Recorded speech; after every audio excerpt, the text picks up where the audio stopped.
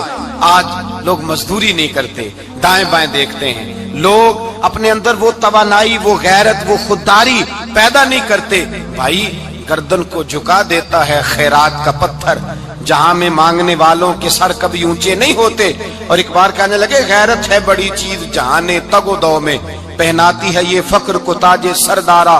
اپنے اندر یہ توانائی پیدا کرنی چاہیے, یہ کوشش کرنی چاہیے. میرے نبی کریم صلی اللہ علیہ وسلم نے فرمایا تمہارے بعض گناہ ایسے ہیں جو صرف تم مزدوری کرنے جاؤ گے تو اللہ تمہاری مزدوری کی وجہ سے ہی تمہارے گناہ معاف فرما دے گا. اللہ تمہاری محنت اور کوشش کے سبب سے تمہاری ان غلطیوں سے درگزر فرمائے گا. حبیب کریم سید عالم صلی اللہ علیہ وسلم نے فرمایا مزدور جب قیامت کے دن آئے گا, بھئی عالم تو آیا, صوفی تو آیا, درویش تو آیا, صحابہ تو آئے, ان کا آنا تو شفاعت کے لیے شمار کیا گیا.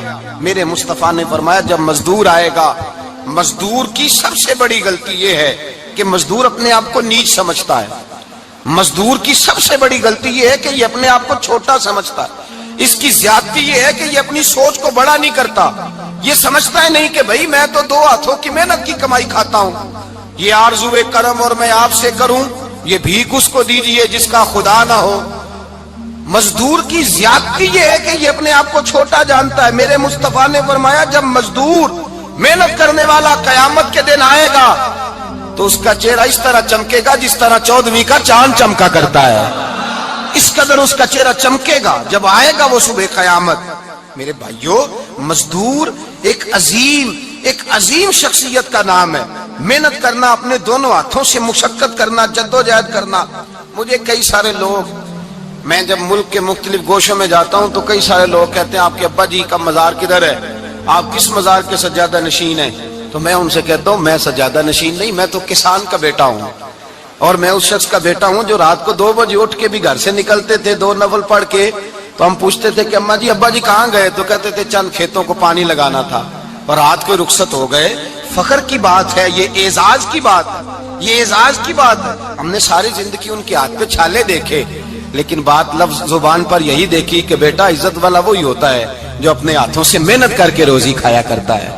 بھائی یاد رکھیں یہ اعزاز کی بات ہے. اعزاز, مزدور کا بیٹا فخر کرے, کسان کا بیٹا ناز کرے. وہ جو آدمی سویرے جاتا ہے ویلڈنگ کا پلانٹ لے کے کام کرنے, اس کا بیٹا ناز کرے. وہ جس کا باپ پھاوڑا چلاتا ہے, چھینی چلاتا ہے, تھوڑا چلاتا ہے, وہ ناز کرے. اور مزار صرف ان لوگوں کے نہیں ہوتے جو اللہ اللہ کرتے ہیں, ہو کرتے ہیں, وہ تو قابل اعزاز ہے اللہ کے بندے, ان کے بھی مزار ہوتے ہیں. مزار وہ بھی ہوتا ہے جس کو میرے مصطفیٰ نے فرمایا القاسب حبیب اللہ, جو محنت کرتا تھا, ہاتھوں سے جدوجہد کرتا تھا, وہ بھی تو اللہ کا دوست ہے نا, اس کا بھی تو مزار ہے نا, اس کی بھی تو قبر پر انوار ہے جو اللہ کا محبوب ہو کے گیا. تو بھائی اپنا اعزاز جانے سمجھے اس بات کو. میرے مصطفیٰ کریم صلی اللہ علیہ وسلم مزدور کو عزت دیتے, وقار دیتے, اور جو حضور کے گھر میں خادم ہوتے ان کی ناز برداری کرتے. ہمارے گھر میں جو بی بی برتن دھوتی ہے وہ ہمارے ساتھ بیٹھ کے روٹی نہیں کھا سکتی, اس کو یہ اجازت نہیں ہوتی. ہمارا جو مزدور ہوتا ہے نا, ایک صاحب کہنے لگے یہ بچہ میرے پاس کام کرتا ہے, اس کے ابا جی بھی کرتے تھے. تو میں نے کہا اس کا مطلب یہ ہے کہ تم نے آگے نہیں بڑھنے دیا, تم نے کہا مزدور ہی رہنا ساری زندگی, یہی رہنا میرے پاس, آگے نہ بڑھنا. میرے مصطفیٰ کریم سید عالم صلی اللہ علیہ وسلم کے پاس جو لوگ کام کرتے تھے, محنت کرتے تھے, مشقت کرتے تھے. ہمارا ملازم ڈرتا ہے, کامتا ہے, وہ بات کرتا ہے تو صاحب جی کہتے کہتے زبان تھکتی ہے, 100 دفعہ موڈ کو دیکھتا ہے, گالیاں کھاتا ہے بیچارہ, اس کی عزت نفس کو اچھالا جاتا ہے, اس کو رسوا کیا جاتا ہے, اور وہ بیچارہ رات کو رضائی میں منہ دے کے روتا ہے کہ یار میرے نصیب صرف اس لیے کمزور ہیں کہ میں غریب کے گھر میں پیدا ہوا ہوں. ہم احساس نہیں کرتے, اور مزدور کو کبھی موقع مل جائے جان چھوٹنے کا تو بھاگ جاتا ہے. ہمارا کردار اور اخلاق ایسا نہیں ہوتا. حضرت زید بن حارثہ رسول اللہ کے غلام تھے, نبی پاک کے گھر میں جھاڑو دیتے تھے, برتن مانجتے تھے. یہ بچپن میں اپنے قبیلے سے گم ہو گئے تھے, کسی نے اغوا کر کے لا کر کے بیچ دیا, گم ہو گئے تھے. حضور کی بارگاہ عالی مرتبت میں لائے گئے. حضرت زید بن حارثہ سارا دن کام کاج کرتے,